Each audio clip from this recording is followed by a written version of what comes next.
Assalamualaikum warahmatullahi wabarakatuh. Salam sejahtera untuk kita semua. Perkenalkan, saya Zahra Anggita Pratiwi, salah satu dosen dari Prodi S1 Gizi Universitas Negeri Malang. Saya mengampu beberapa mata kuliah, salah satu di antaranya adalah mata kuliah penilaian status gizi yang akan saya paparkan penjelasannya dalam video kali ini. Mata kuliah penilaian status gizi memiliki bobot 3 SKS dengan 2 SKS teori dan 1 SKS praktikum. Capaian pembelajaran mata kuliah penilaian status gizi memiliki 3 rincian. Yang pertama, mahasiswa mampu menerapkan metode pengukuran melalui antropometri, biokimia, dan fisik klinis dalam penilaian status gizi. Yang kedua, mahasiswa mampu menjelaskan metode pengukuran dietary assessment dan variabel ekologi dalam penilaian status gizi tidak langsung.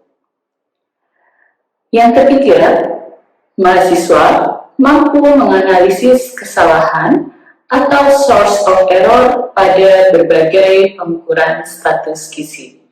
CPNK tersebut dicapai melalui 16 kali pertemuan tatap muka yang dilakukan dengan blended learning, yaitu secara luring dan daring, baik secara asinkronus maupun sinkronus melalui LMS Sipejar yang dikembangkan oleh Universitas Negeri Malang. Penilaian status gizi memberikan beberapa materi yang akan mahasiswa dapatkan. Yang pertama, mahasiswa akan mendapatkan materi terkait dengan konsep penilaian status gizi, penangkal screening dalam penilaian status gizi, pengukuran antropometri, pengukuran ukuran tubuh atau body size, pengukuran komposisi tubuh atau body composition, pengukuran antropometri kondisi khusus, yaitu bayi balita, remaja, ibu hamil, lansia, pasien tertentu, dan atlet. Kemudian, mahasiswa juga akan mempelajari penggunaan aplikasi WHO Antro yang membantu penilaian status gizi secara antropometri. Selanjutnya, mahasiswa juga akan mempelajari penilaian status gizi dengan metode biokimia dan juga metode fisik klinis. Materi selanjutnya adalah penilaian status gizi tidak langsung, yaitu dietary assessment dan variabel ekologi. Materi terakhir adalah source error atau sumber-sumber kesalahan dalam penilaian status gizi, baik penilaian status gizi tingkat individu maupun populasi. Pembelajaran mata kuliah ini dirancang berbasis project-based learning, di mana mahasiswa tidak hanya memahami teori, tetapi juga menerapkan keterampilan penilaian status gizi baik di laboratorium maupun di komunitas. Pada akhir perkuliahan, mahasiswa secara berkelompok diminta untuk melakukan eksplorasi kasus yang terjadi di setting masyarakat untuk dilakukan penilaian status gizi. Hasil proyek akan dipresentasikan dan disampaikan dalam media pembelajaran, yaitu PowerPoint interaktif ataupun video yang dibuat oleh mahasiswa. Referensi yang digunakan dalam pembelajaran diantaranya adalah buku ataupun e-book, yaitu penilaian status gizi yang ditulis oleh Suparyasa, kemudian Principle of Nutrition Assessment karangan dari Gibson, Niemann Nutritional Assessment, dan juga e-book lainnya. Selain itu, perkuliahan ini juga menggunakan referensi dari dokumen kebijakan seperti beberapa peraturan Menteri Kesehatan yang berkaitan dengan penilaian status gizi. Mata kuliah ini juga menggunakan beberapa referensi artikel penelitian terkini. Penilaian merupakan bagian penting dari implementasi pembelajaran sebagai salah satu bentuk evaluasi. Komponen penilaian mata kuliah penilaian status gizi mencakup komponen kognitif atau pengetahuan yang dinilai dengan tugas terstruktur dan bedah kasus dengan bobot 10%, kuis 10%, ujian tengah semester 15%, dan ujian akhir semester 10%. Untuk penilaian keterampilan, dinilai melalui komponen proyek dengan bobot 50% yang mencakup praktikum beserta laporannya dan produk media pembelajaran. Untuk keaktifan atau aktivitas partisipatif memiliki bobot 5% yang merupakan penilaian kontribusi dalam diskusi kelompok dan partisipasi dalam memecahkan kasus di dalam kelas.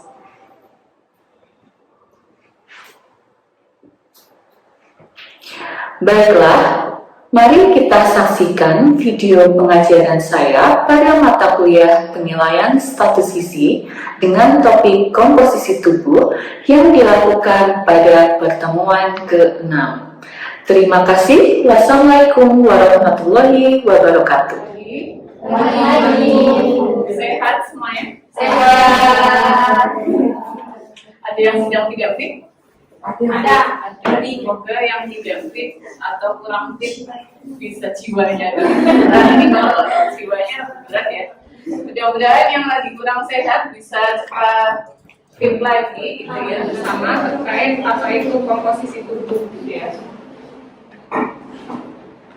Jadi ini ada dua tujuan pembelajaran kita pada hari ini. Jadi nanti saudara semua ya diminta untuk menganalisis komposisi tubuh dan relevansinya terhadap penilaian status gizi. Yang kedua, saudara semua diminta untuk menginterpretasikan data dan menyediakan rekomendasi terkait dengan rekomendasi gizi ya, terkait dari perhitungan komposisi tubuh. Dari sini teman-teman sudah terbayangkah kegiatan kita hari ini? Kira-kira bakal ngapain ya? Jadi teman-teman nanti secara berkelompok gitu ya akan mendapatkan studi kasus yang perlu teman-teman pecahkan secara bersama-sama. Jadi tujuannya adalah teman-teman menganalisis kemudian menginterpretasikan data. Nah, untuk dapat memecahkan masalah itu kita kenalan dulu dengan ini. Ada yang belum kenal sama kenal ya? Om Adela ya? Pak Adela. Ya, ini Adela. Lalu apa yang terlintas di benak saudara semua ketika berbicara terus apa lagi selain point out contohnya? Terus tadi ada yang saya dengar lemaknya kenapa lemaknya? Ada lemaknya nggak kira-kira? Minim gitu ya.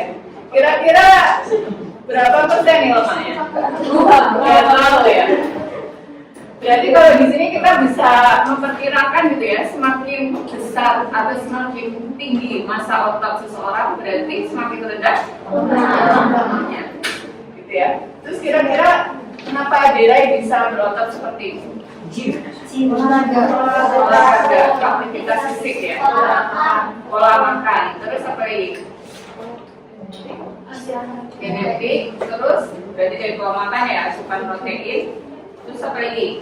Kira-kira kok bisa nyampe berotot gini? Apa lagi? Minum suplemen ya, bisa jadi. Terus kalau misalnya saya tanya kira-kira kalau kita ukur BMI-nya Om Adela ini, kira-kira masuk ke kategori apa? Obesitas. Kira-kira setuju nggak teman-teman kita bilang si Om ini obesitas? Tidak. Tidak. Ada yang setuju? Tidak. Kenapa tidak setuju?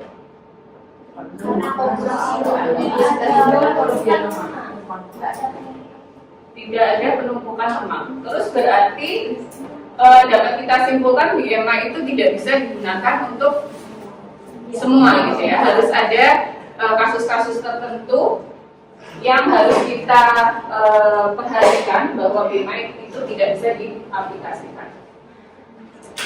Nah ini silakan teman-teman buka lagi HP-nya gitu ya.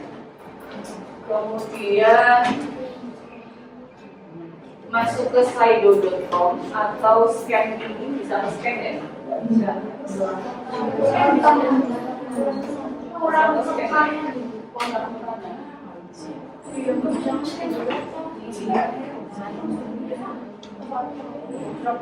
Atau masuk ke slido.com, slido.com, kemudian masukkan kode 3766506.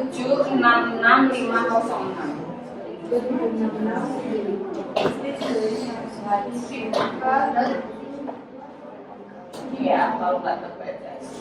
Slido.com, terus masukkan kode 3766506.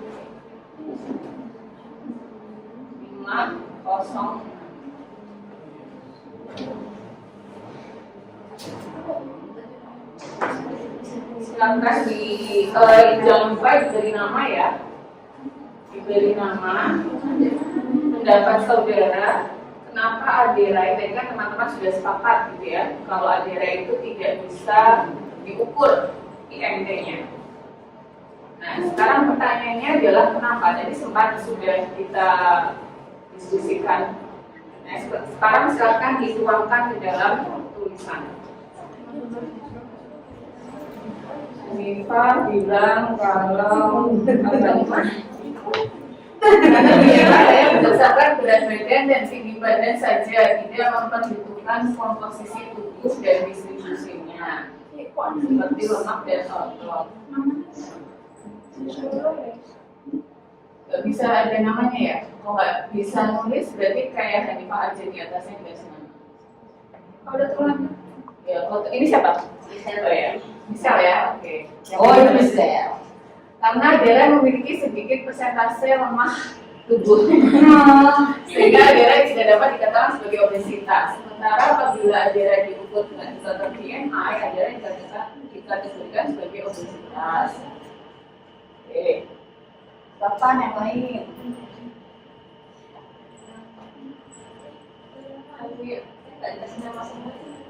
Rizka dan meneruskan pendapatnya. Oke, jadi benar ya seperti yang saudara sudah sampaikan di slide itu. Jadi apa itu komposisi tubuh? Ya, itu adalah jumlah dari lemak dan juga lean body tissue atau yang disebut juga fat free mass atau massa bebas lemak. Terus ditanya lagi, massa bebas lemak itu apa? Massa bebas lemak itu ya tadi otot, Tulang, air, jaringan organ. Nah ini semua itu adalah fat free mass.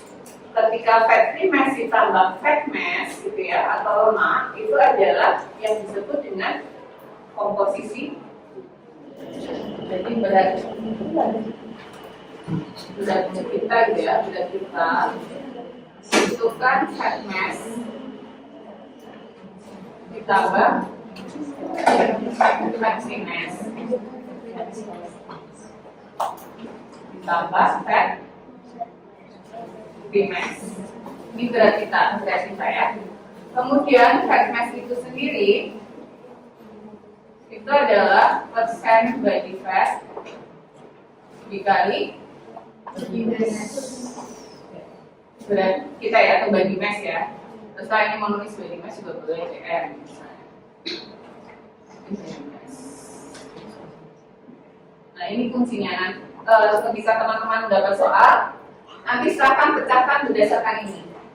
Ini sengaja saya kasih contoh soal. Nanti teman-teman pecahkan berdasarkan penamaan weight. Ya. Tapi ternyata selain dari IMT, persentase lemaknya itu masuk ke kategori yang cukup tinggi, beresiko tinggi ya. Meskipun kalau yang cewek kan sebenarnya 20% ya, atau 25%. Nah, terus Nadia menjelaskan risikonya, walaupun tidak secara detail ya, terkait kaitan dari proporsi lemak tubuh yang tinggi terhadap kesehatan. Ya, pada kasus ini untuk mencapai persentase lemak tubuh 25% yang diinginkan itu adalah persentase lemaknya 25%, maka Nadia sebagai ahli gizi itu perlu merekomendasikan berapa kilogram untuk disaran. Cara menghitungnya tadi pakai ini. Ini pertama dicari fat free mass-nya berapa, kemudian dimasukkan ke dalam rumus yang decide weight tadi. Nanti ketemu berapa kilogram. Tuh. Nanti setelah ketemu, kemudian Nadia sebagai ahli gizi diminta gitu ya, menjelaskan sebenarnya yang mempengaruhi komposisi tubuh itu apa sih kira-kira gitu ya. Misalkan boleh ditambahkan referensinya apa. Kemudian terakhir diminta setelah Sarah tahu gitu ya faktor yang mempengaruhi, itu dijelaskan juga implikasi atau dampak dari ketidakseimbangan komposisi tubuh terhadap kesehatan. Jadi poin nomor B dan C silakan dicari berdasarkan referensi, boleh dari internet, boleh dari jurnal gitu ya. Jadi silahkan secara kelompok 5 orang gitu ya, boleh dibagi-bagi misalnya 2 majalah ini praktikum. Ya praktikum ya 5 kan? Ya berarti 5 itu berapa? 8 kan? Berapa? 5 kelompok 8 orang. Nah iya 5 kelompok 8 orang. Jadi 8 orang itu silahkan selesaikan kasus ini dalam bentuk PPT. PPT apa poster? PPT. PPT silahkan mulai dijelaskan secara berkelompok. Nanti saya lihat progresnya sudah sampai mana. Lagi. Seperti ngomong Untuk mendapatkan persentase lemak tubuh itu komposisinya body mass sama dengan fat mass tambah fat free mass ya.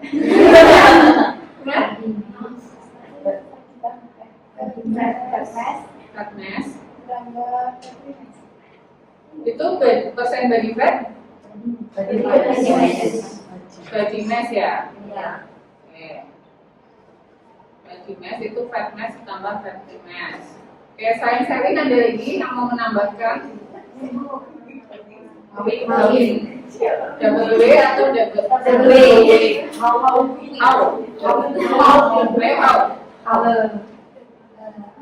Lemak ada bagi jadi 2, ada yang essential fat sama storage fat. Esensial sama storage.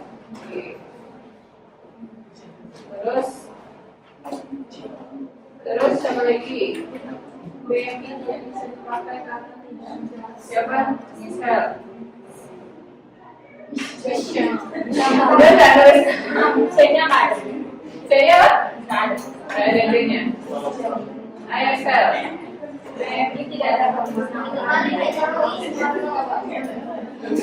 apa? Sama tadi? Tidak memperhitungkan komposisi lemak. Karena tidak dapat Karena tidak memperhitungkan komposisi memperhitungkan komposisi lemak. Tentu tidak bisa membedakan ya. Kan lemak dan otot. Ada lagi? Kata apa tak? jumlah lemak di perempuan lebih banyak daripada laki-laki.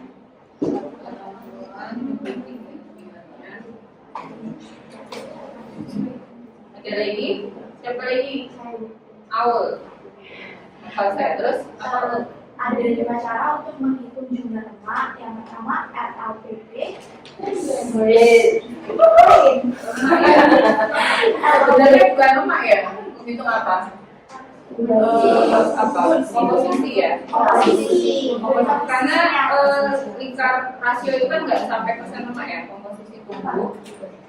Itu apa? RLPP. Terus Simbol info. pengukuran hidrostatik.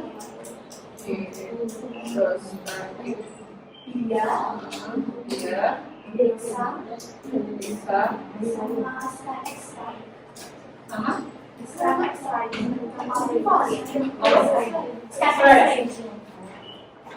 desa itu hasilnya X-ray.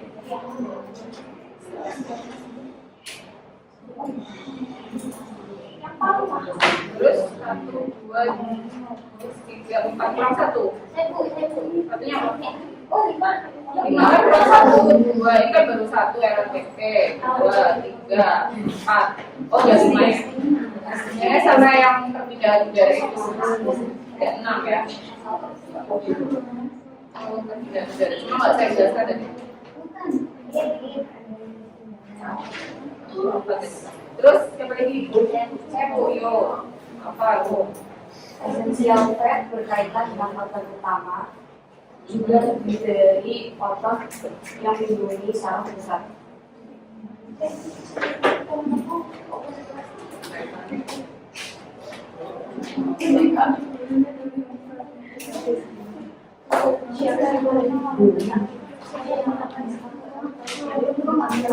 Jadi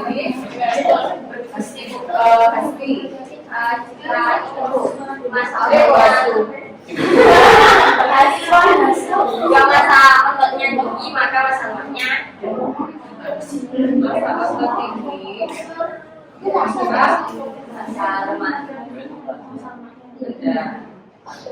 terus ada lagi sampai sih. Fatness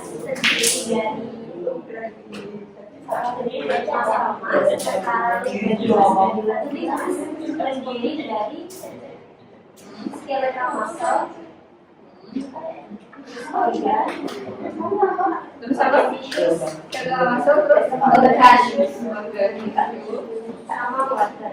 Water ada terdapat lain yang menyatakan kalau limbah dinas tidak termasuk dengan skeleton.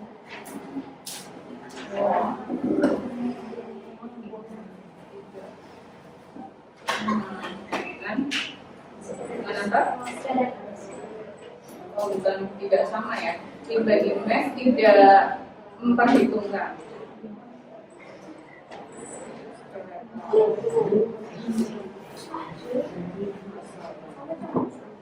Ada lagi? Ada lagi yang belum? Sudah ya, udah semua ini? Kita belajar ini tadi? Banyak ya? Apa? Biar genap ada lagi yang belum kita sebut? Tadi kayaknya ada satu yang belum, ada satu yang mau. Sudah semua? Pokoknya nanti yang ada lemaknya kita exclude ya. Terus nomor 2.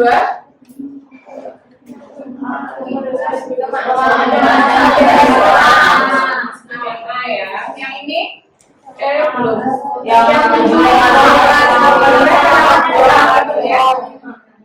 Cara hitungnya gimana? Ada yang mau maju?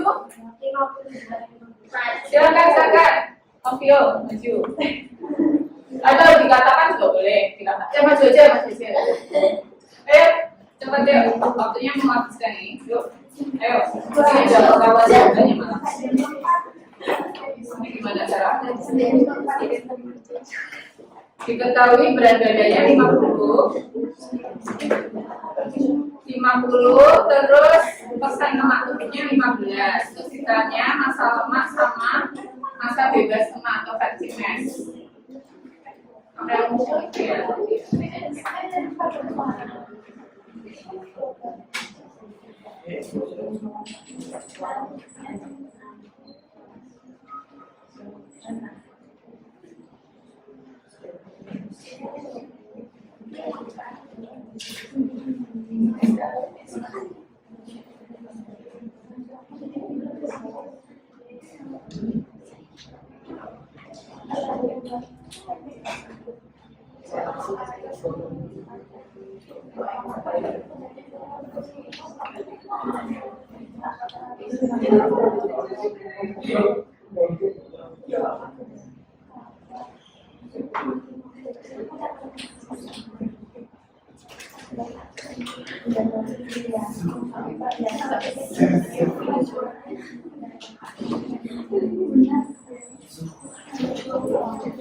Ya, semuanya gini jawabnya.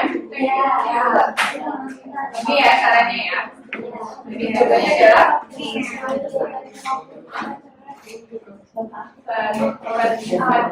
nya 42,5 ya, A ya. Terus yang ini Supra itu suka itu ya. Terus jumlah lepaskan ya. Yang ini semakin besar otot salah. Skeletal fat termasuk dalam fat mass. Nah, ya menjebak nih jangan tulisannya fat gitu ya, terus maksudnya fat gitu ya, padahal fat mass. Terus metode 4 kompartemen memandang tubuh manusia terdiri dari 4 kelompok kimia, air, Nah, ketika kaliper pertama kali dipasang pada lipatan kulit, pembacaan kaliper akan tetap sehingga dilakukan salah. Harusnya berapa detik? Berapa? 4 detik. Nah, ini alasannya kenapa harus dibaca 4 detik setelah dipasang kalipernya di kulit? Biar ada stabil. Kenapa? Kok stabil? Emang apa yang terjadi ketika kulit itu dijepit sama kaliper? Kok nggak langsung dibaca emosi? Iya, jadi ketika kita jepit itu benar kata Hanifah ya, belum stabil. Karena akan terjadi penurunan, turun. Dan tunggu stabilnya itu adalah perkiraan sekitar 4 detik baru dibaca. Terus apa yang Anda ketahui tentang mesin lemak tubuh? Apa tadi itu ya? Perbandingan antara beberapa. Mengapa mulai posisi tubuh ini sudah bisa ya? Apa yang Anda ketahui tentang BMR? Jadi ini sebenarnya berkaitan dengan yang ini ya. Cuma tadi kita skip tentang tadi hasil dari ini besok aja.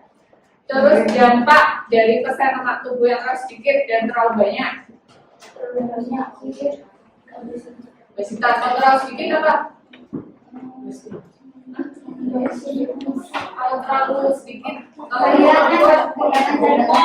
hormon, terus kaitannya sama kamu cewek tuh. Ya, apa yang tiap kita bulan itu loh, tiap siklus menstruasinya jadi tidak teratur. Kan ada di biasa ya. Ya, terus sebutkan 3 faktor yang mempengaruhi densitas kompartemen fat mass. Islami terus Islami usia terus aktivitas ada ya nanti materi akan saya unggah di Sibejar begitu juga dengan link gitu ya, link apa? Pengumpulan. Nah, nanti pas jam 23 kemarin.